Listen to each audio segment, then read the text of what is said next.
How to protect yourself from sealed deck cheaters. Fuck these scumbags, but we've got a plan to take the advantage back to the honest players. Welcome in.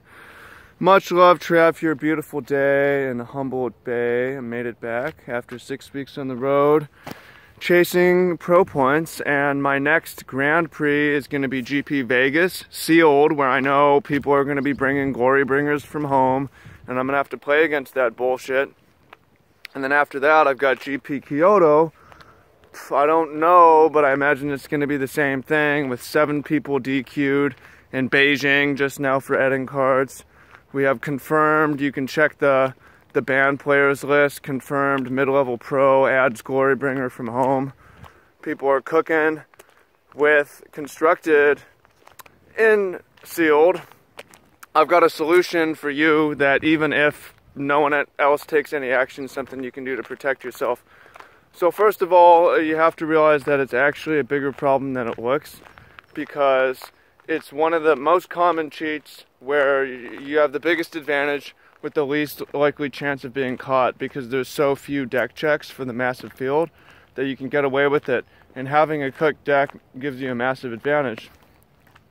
And I understand how infuriating that is, because I don't do that, I don't want to do that, and I don't want to lose to people who have an absurd advantage over me.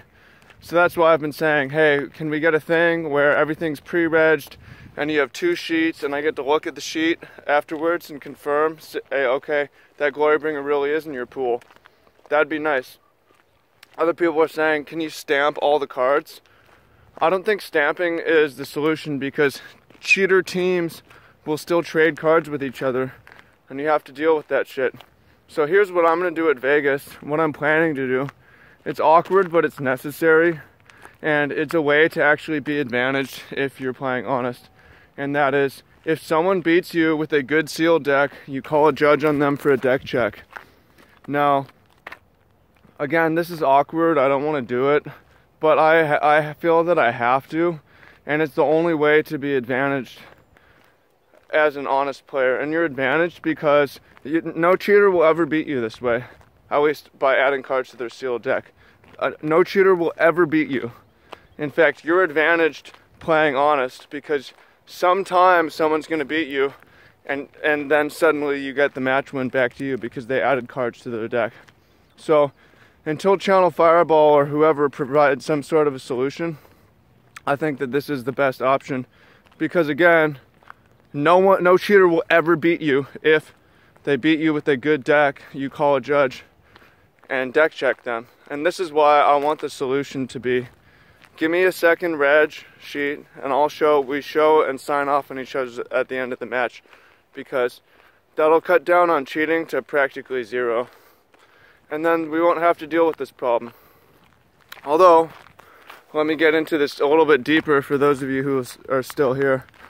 This isn't the only cheat that people run, there's a lot more. A common one is, have I played a land this turn? That's just sloppiness, but there's a pro who played an extra land on feature match twice at GP San An. And to me, I don't care if it's accidental or not intentional. People do that shit. Yes, you've played a land. In fact, you've played 2 or 3 lands this turn, buddy. No extra land drops for you. You need to watch for that shit. If there's any doubt if they've played a land, they have. Another one is the lap draw. The lap draw, this is still a thing that's unfortunately super common, is people pulling a card from their lap during the game, usually their best card, maybe it's a sideboard card. This goes way back to Mike Long, 1996 or whatever, drawing his Drain Life from his lap. And this one is still common. I caught a pro player doing this against me at Richmond, and for this, I don't know that that was a cheat, because sometimes people drop cards in their lap and have to retrieve them. It happens to me sometimes, although I'm very careful that it happens to me as infrequently as possible. So I'm not saying that you see someone pull a card from their lap, they're a guaranteed cheater, but you need to be aware of that, and attention needs to be drawn to it. And you also, as a pro player and as any player, you need to be very careful mechanically to protect yourself from being accused of a cheater. But a common way to do the lap draw is you do it during your opening hand. You draw cards one by one, and then you draw your 4th card from the lap, because that way you end with 7 cards and there's no hidden cards anywhere. And the only risk is getting pile shuffled at the beginning of the match. You can fight this by pile shuffling as well. Maybe people come up with 39.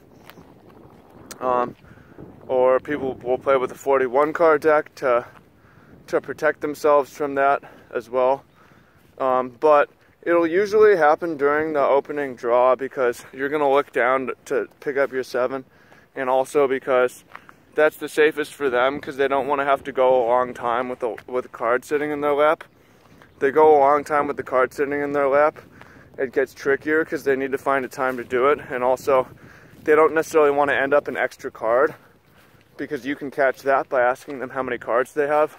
Eventually they would have to ditch a card and pick up the card from their lap, which makes it a lot trickier, which is why if people are going to do this, you can expect them to set the card down there during sideboarding, then go for it during the opening hand. And solution to that is just be a hawk and watch people. And if possible, stop them when you get the card and then have it judge.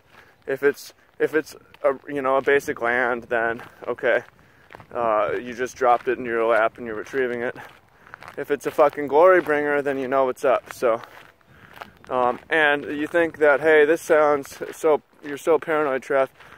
I even won a match once at Nationals because a spectator caught my opponent with the lap draw. I missed it, but they drew a Vidalcan Shackles. Vidalcan Shackles, and ended up 1 extra card, their best card versus me, mid-match. But if they had just done it during the opening draw and ditched down 1 card instead of going up a card, then they would have got away with it, or if no one was there to see, they would have got away with it. So that's what the deal is, how to protect yourself from cheaters.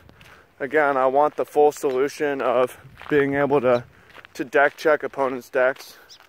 And I know a lot of people are like scouting this, scouting that, whatever. That's much less of a problem, especially at a 2,000 person GP when you can get paired versus anyone. And if we're just looking at the pool list, it's whatever. I don't think stamping cards is going to stop people from trading and then stacking their decks. And I, in the meantime, do what I do. I'm going to be calling judges for deck checks. Sorry, but it's the only way to have an advantage and be honest. And it's a big advantage because no cheater adding cards to the deck will ever beat you. You don't have to worry about that. And then if it becomes known that lots of people are doing this, then there'll be fewer cheaters. And it's awkward, it sucks to do this, like, oh, you beat me, you must be a cheater. Well, I just don't want to have to deal with that shit and have that hanging over me, like, maybe cheaters are beating me. Just fuck that, I don't want it to happen. So that's what I'm going to do until there's a better solution. And I recommend you do the same and let me know how it goes. If you got RPTQs and shit like that, fuck the bullshit.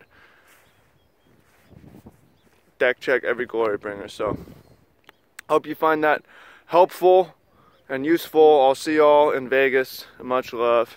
Talk to you soon.